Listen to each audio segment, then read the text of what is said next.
નમસ્કાર મિત્રો, સ્વાગત છે તમારું મારી વાર્તામાં। પપ્પા આંખ ખોલો, હાઈવે પરનો એક અકસ્માત અને બે દીકરીઓની તૂટી ગયેલી દુનિયા। આ સ્ટોરી કોઈ ફિલ્મની નથી, આ છે એક સત્ય ઘટના જે સાંભળીને તમે અંદરથી હચમચી જશો।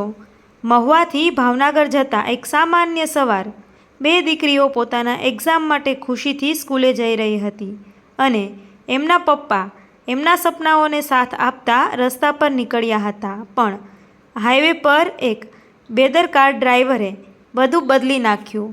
એક જ પળમાં અકસ્માત, દીકરીઓને નાની ઈજાઓ પણ પપ્પાને ગંભીર ઈજાઓ અને બ્રેઇન હેમરેજ। આગળ શું થયું? શું પપ્પા બચી શક્યા? દીકરીઓની એક રડતી પ્રાર્થના ભગવાને સાંભળી કે નહીં? આ સ્ટોરી તમને રડાવશે, વિચારવા મજબૂર કરશે અને એક મેસેજ આપશે। ડ્રાઇવિંગમાં એક ક્ષણની બેદરકારી કોઈનું આખું જીવન બગાડી શકે છે। કૃપા કરીને આ વિડીયો અંત સુધી જુઓ અને જો દિલને સ્પર્શે તો લાઇક, શેર અને સબસ્ક્રાઈબ કરવાનું ભૂલશો નહીં। મહુવાના શાંત શહેરમાં એક સવાર બીજી સવાર જેવી જ હતી। હળવો પવન, સૂરજની કિરણો અને ઘર આંગણે ચાની સુગંધ। મહેશભાઈ જોશી રોજની જેમ વહેલા ઉઠ્યા હતા। એમની બે દીકરીઓ કાવ્યા ધોરણ 10માં અને રુચિ ધોરણ 8માં આજે એક્ઝામ આપવા જવાના હતા। ઘરમાં થોડી ગભરાહટ હતી। બંને દીકરીઓના ચહેરા પર તણાવ સ્પષ્ટ દેખાતો હતો। મહેશભાઈ હસતા હસતા બોલ્યા, ડરવાની જરૂર નથી, તમે બંને તૈયાર છો, ફક્ત શાંતિથી પેપર લખજો। એમના શબ્દોમાં એક વિશ્વાસ હતો જે દીકરીઓના દિલમાં હિંમત ભરી દેતો। હાઈવે પરની સફર। મહેશભાઈએ પોતાની બાઇક બહાર કાઢી અને બંને દીકરીઓને બેસાડીને સ્કૂલ તરફ નીકળી પડ્યા। મહુવાથી ભાવનગર જતા હાઈવે પર ટ્રાફિક ધીમે ધીમે વધી રહ્યો હતો। મહેશભાઈ બહુ સાવચેતીથી બાઇક ચલાવી રહ્યા હતા, કારણ કે પાછળ એમના જીવનનો સૌથી કિંમતી ખજાનો બેઠો હતો।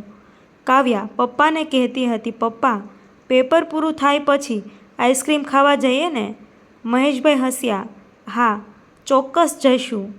કોઈને ખબર નહોતી કે આ વાત કેટલી કિંમતી બની જશે। એક ક્ષણ જે બધું બદલી નાખ્યું। હાઈવે પર અચાનક એક મોટી કાર ઝડપથી આવી। તે ડ્રાઈવર બેદરકારીથી ઓવરટેક કરવાનો પ્રયાસ કરી રહ્યો હતો। મહેશભાઈએ બાઇક સાઈડમાં રાખવાનો પ્રયાસ કર્યો, પણ કાર સીધી એમની બાઇકને અથડાઈ ગઈ। એક જ ઝટકામાં બધું તૂટી ગયું। બાઇક રોડ પર પટકાઈ ગઈ। કાવ્યા અને રુચિ થોડા દૂર ફેંકાઈ ગઈ। લોકો દોડીને આવ્યા। કાર ડ્રાઈવર એક ક્ષણ માટે ઊભો રહ્યો અને પછી ભાગી ગયો। હોસ્પિટલ તરફ દોડ।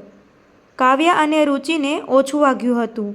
એમને હળવી ઈજાઓ થઈ હતી, પણ મહેશભાઈની હાલત ગંભીર હતી। માથામાં ભારે ઈજા, રક્તસ્રાવ સતત થઈ રહ્યો હતો। લોકોએ તરત જ 108 એમ્બ્યુલન્સ બોલાવી મહુવાના હોસ્પિટલમાં પ્રાથમિક સારવાર આપી, પણ ડૉક્ટરે કહ્યું હેમરેજ છે, હાલત ગંભીર છે, તાત્કાલિક ભાવનગર લઈ જવું પડશે। ભાવનગરની હોસ્પિટલ, જીવન અને મૃત્યુ વચ્ચે। એમ્બ્યુલન્સ સાયરન સાથે દોડી રહી હતી। કાવ્યા અને રુચિ એમની મમ્મી સાથે અંદર બેઠેલી। બંને દીકરીઓ સતત પપ્પાનો હાથ પકડીને રડી રહી હતી। પપ્પા, આંખ ખોલો ને, અમને છોડીને ન જશો। ભાવનગરની મોટી હોસ્પિટલમાં પહોંચતા જ ડૉક્ટરે તપાસ શરૂ કરી। સીટી સ્કેન પછી રિપોર્ટ આવ્યો, મગજમાં આંતરિક રક્તસ્રાવ, બ્રેઇન હેમરેજ। ડૉક્ટરે ગંભીર અવાજમાં કહ્યું, તાત્કાલિક ઓપરેશન કરવું પડશે, વખત બહુ ઓછો છે। ઓપરેશન થિયેટરની બહાર મમ્મી હાથ જોડીને પ્રાર્થના કરી રહી હતી। કાવ્યા અને રુચિ એકબીજાને પકડીને બેઠેલી। કાવ્યા ધીમેથી બોલી, હું હવે ક્યારેય પપ્પાને આઈસ્ક્રીમ માટે નહીં કહું, ફક્ત તેઓ પાછા આવી જાય। રુચિ રડતી બોલી, ભગવાન, પપ્પાને બચાવી લેજો, અમે બધું માની જઈશું।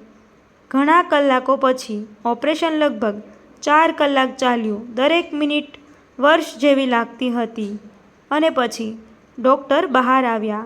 તેમના ચહેરા પર ગંભીરતા હતી પણ આશાની ઝાંખી પણ. ઓપરેશન સફળ રહ્યું છે પણ હાલત હજુ નાજુક છે. આગળના 48 કલાક ખૂબ મહત્વપૂર્ણ છે. જીવનનો નવો અર્થ. આ ઘટના પછી બધું બદલાઈ ગયું. કાવ્યા અને રુચિ એક જ દિવસે મોટી થઈ ગઈ. એમને સમજાયું જીવન કેટલું નાજુક છે.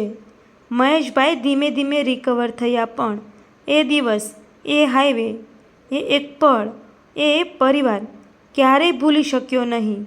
અંતિમ સંદેશ. ક્યારેય એક ક્ષણમાં આખું જીવન બદલાઈ જાય છે. કોઈની બેદરકારી બીજાની દુનિયા તોડી નાખે છે. ડ્રાઇવિંગ કરતી વખતે સાવચેતી રાખો, કારણ કે કોઈના માટે તમે માત્ર ડ્રાઈવર નથી પણ આખું જીવન છો. તો ફ્રેન્ડ, આવી જ કહાનીઓ અને સત્ય ઘટના આધારિત વિડીયો સાંભળવા માટે મારી ચેનલમાં બન્યા રહો. વિડીયો પસંદ આવ્યો હોય તો વિડીયોને લાઇક કરી ચેનલને સબસ્ક્રાઈબ કરવાનું ભૂલશો નહીં મિત્રો. Thank you.